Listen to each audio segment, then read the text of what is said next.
நம்ம பிள்ளைகளாகட்டும், நண்பர்களாகட்டும், ஏன் உறவினர்களாக கூட இருக்கட்டும், யாராக இருந்தாலும் நாம் அவங்களுக்கு செய்த 99 நன்மைகள் இருக்கும். ஆனால் ஏதோ ஒரு சந்தர்ப்பத்தில் தெரிஞ்சோ தெரியாமலோ ஒரே ஒரு பாதகமான செயல் செய்துட்டோம்னா அந்த ஒன்றை மட்டும் பிடிச்சிக்கிட்டு அதை மட்டும் மனசில் வச்சுக்கிட்டு இப்படி பண்ணிட்டாங்களே, இப்படி செஞ்சிட்டாரே அப்படின்னு நம்மிடம் விரோதம் பாராட்டுவார்கள். ஆனால் நம்ம ஐயன் வள்ளுவர் என்ன சொல்கிறார் கேளுங்களேன். கொன்றென்ன இன்னா செய்யினும் அவர் செய்த ஒன்று நன்றுள்ள கெடும்.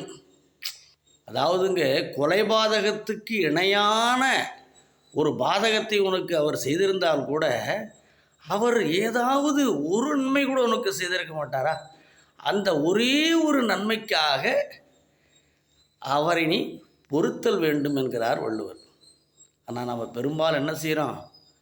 ஒரே ஒரு தப்பை மட்டும் பிடிச்சிக்கிட்டு அவர் செய்த அத்தனை நன்மைகளும் மறந்து விடுறோமே.